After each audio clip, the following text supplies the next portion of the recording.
Napapahamak ba kayo sa apps sa phone ninyo? Attorney G, ano-anong mga apps ang dapat kong iwasan?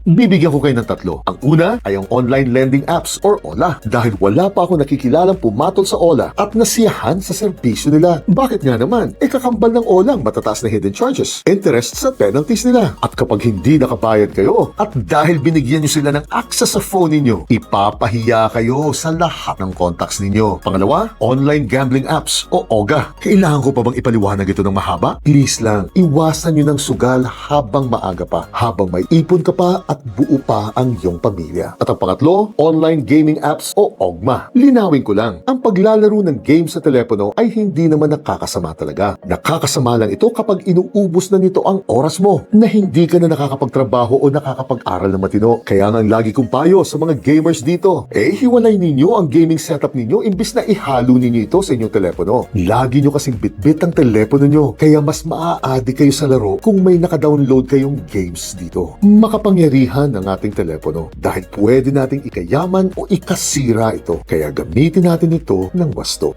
Chinet!